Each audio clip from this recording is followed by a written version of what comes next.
Relato emocionante de uma jovem que tirou sua própria vida. Ajude nosso canal, se inscrevendo, curtindo o vídeo, comentando e compartilhando para os seus amigos.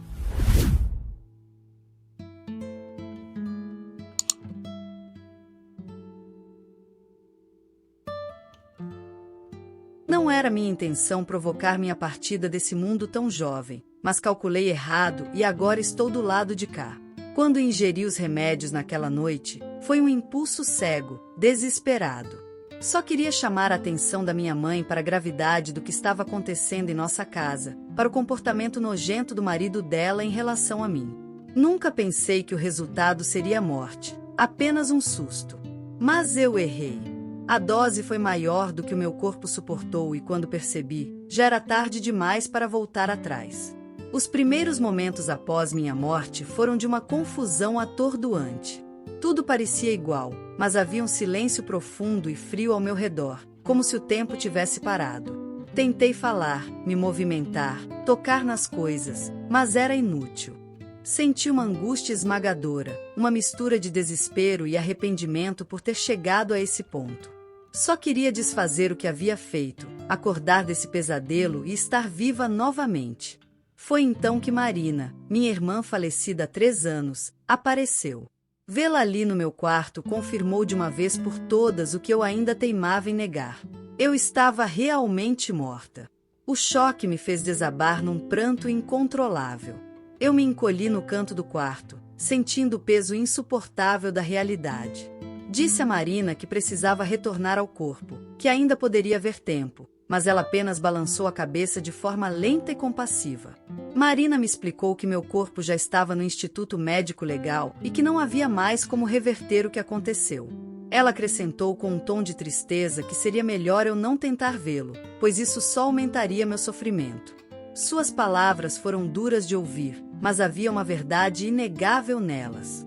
O arrependimento continuou a me consumir, e passei um tempo imerso em pensamentos de culpa e autoacusações. Eu queria justificar o que fiz, explicar que era apenas um último grito por socorro. Uma tentativa de salvar Lorena antes que o monstro fizesse com ela o que fez comigo. Marina ouviu em silêncio, e foi só então que ela revelou o que eu já suspeitava. Sua própria morte não foi um acidente. Adailton a empurrou da sacada para silenciá-la. Esse novo golpe me deixou ainda mais desorientada. Agora, a tragédia estava completa. Marina e eu estávamos ligadas pelo mesmo destino sombrio, e Lorena era próxima na linha de fogo. Mas naquele momento eu não sabia o que poderia fazer para impedir isso. Estava perdida entre a dor de não estar mais viva e a incerteza de poder agir de alguma forma para proteger minha irmã. Marina disse que tudo acontecia no tempo certo e que o plano espiritual tinha suas próprias leis, que ainda precisávamos entender. Enquanto isso, eu só podia esperar, presa à casa que um dia foi o lar onde cresci, sem saber se ainda havia esperança de evitar que a história se repetisse com Lorena. Não sei quanto tempo fiquei presa naquele apartamento, talvez tenha sido meses. Por mais que eu tentasse, não conseguia deixar o ambiente da minha morte. Vagava sem propósito. Ora na sala, ora no nosso antigo quarto. O mesmo quarto onde eu fiz minha passagem, que minha mãe optava por manter intacto. Ela já fizera isso antes com a parte do armário que pertenceu a Marina. Minha consciência estava presa à dor que deixei para trás e ao luto que testemunhei de perto. Acompanhei minha mãe outra vez mergulhar em uma tristeza profunda e Lorena, ainda confusa, reclamar a saudade de mim. E até Adailton, o grande responsável por tudo isso. Como ele sabia fingir. Minha mãe estava completamente desolada, perdida em seus próprios pensamentos, sem compreender por que eu havia tomado uma atitude tão drástica.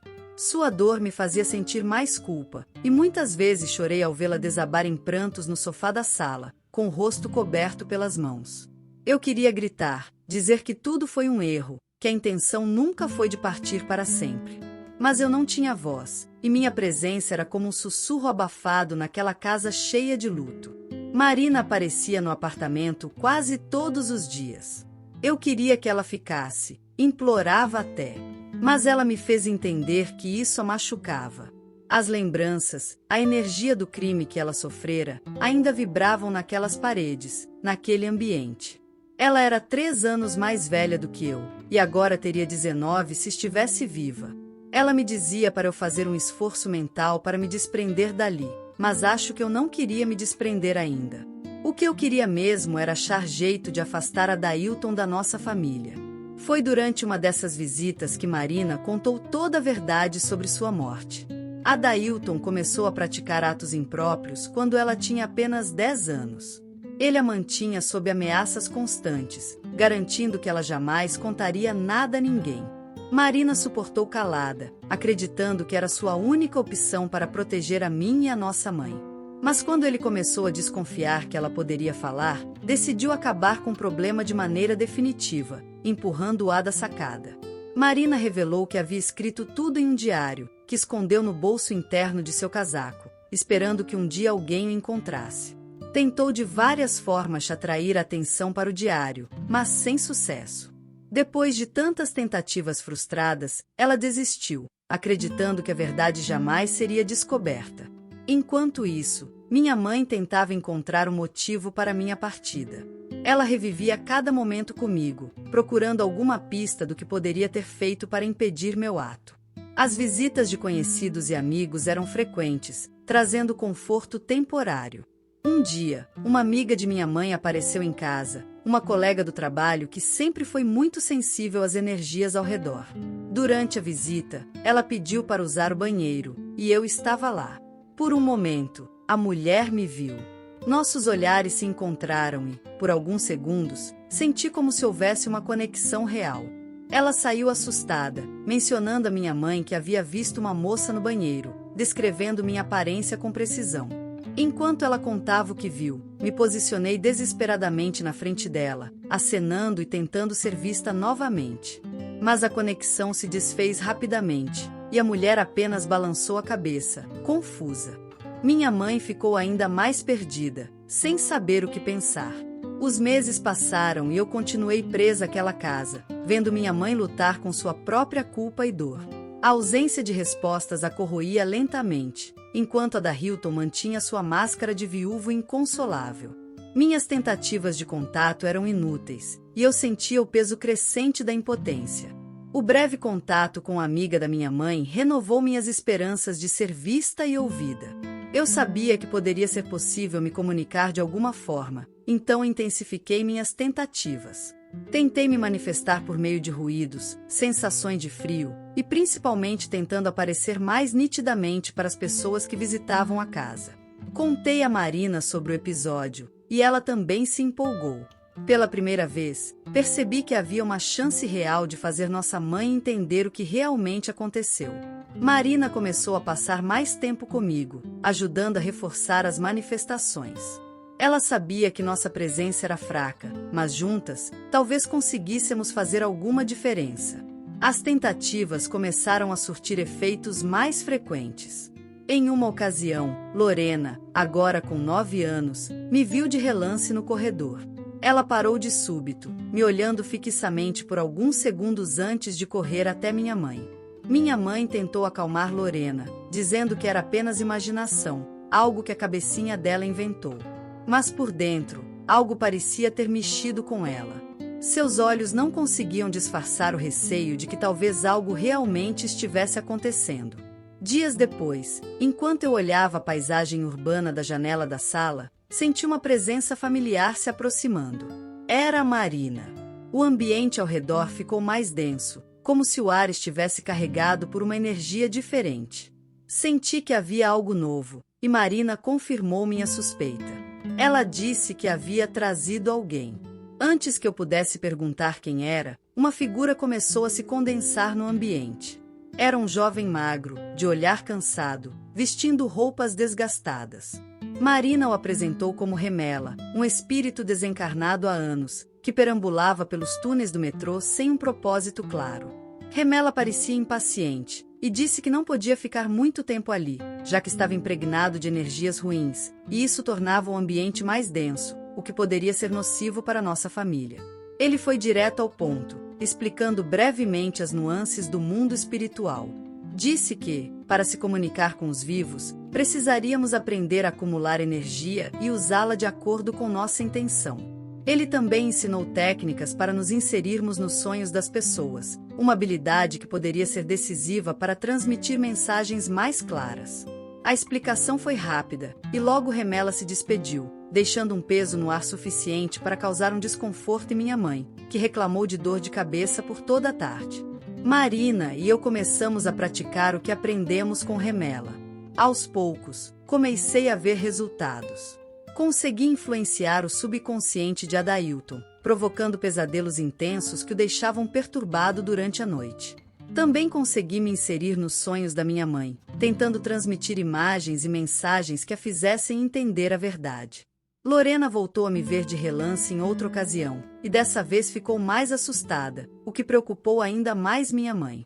Adailton, por sua vez, começou a perder o sono e a agir de forma mais tensa e desconfiado. Com a situação se tornando insustentável, minha mãe decidiu procurar ajuda espiritual, na tentativa de encontrar respostas para o que estava acontecendo na casa. A situação naquele apartamento estava se tornando insuportável. Minha mãe finalmente decidiu contar a Adailton sobre sua intenção de procurar ajuda espiritual. Ele reagiu de forma previsível, tentando convencê-la de que isso era desnecessário, sugerindo até que se mudassem para outro apartamento. Mas dessa vez, minha mãe estava decidida. Ignorou suas tentativas de persuasão e foi em busca de orientação de um médium. A sessão com o médium trouxe poucas respostas. Ele não conseguiu estabelecer um contato claro comigo ou com Marina, o que deixou minha mãe desanimada. Porém, ele sugeriu algo prático, uma limpeza energética no apartamento, incluindo desfazer-se dos objetos pessoais das filhas e redecorar o quarto. Era uma tentativa de renovar as energias do lugar, permitindo um possível recomeço. Minha mãe aceitou o conselho e um dia decidiu organizar nossos pertences. Marina e eu estávamos presentes, acompanhando tudo com um misto de ansiedade e emoção. Quando ela abriu o guarda-roupa de Marina, encontrou o casaco onde o diário estava escondido. Por um momento, houve um silêncio absoluto no quarto. Era como se tudo ao nosso redor tivesse parado e o tempo finalmente estivesse colaborando para revelar a verdade. Ela retirou o diário do bolso interno, inicialmente sem entender sua importância. Mas conforme começou a folheá-lo, seu rosto se transformou em uma expressão de puro espanto e horror. As palavras de Marina estavam ali, detalhando os abusos e as possíveis formas como ela acreditava que poderia ser eliminada, inclusive com desenhos sugerindo que Adailton a jogaria da sacada. Minha mãe ficou paralisada, incapaz de seguir lendo por alguns instantes. Ainda assustada com o conteúdo do diário, ela não teve coragem de confrontar Adailton diretamente.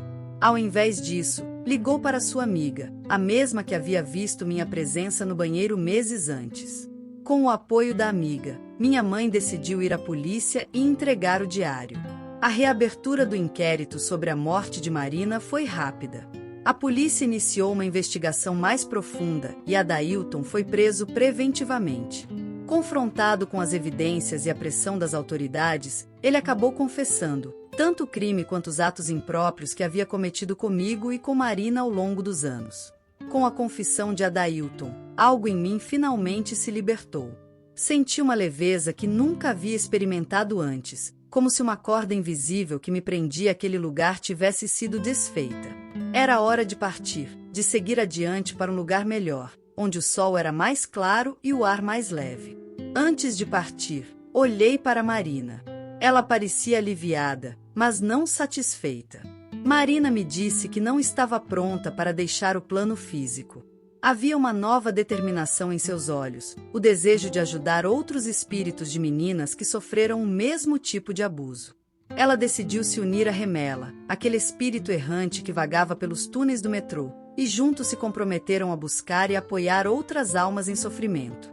Enquanto eu me projetava para uma região mais serena do plano espiritual, dei um último olhar para Marina. Não era um adeus, mas um até logo. De alguma forma, sabia que o que ela havia decidido fazer também era um caminho de redenção, mesmo que fosse mais longo e sombrio.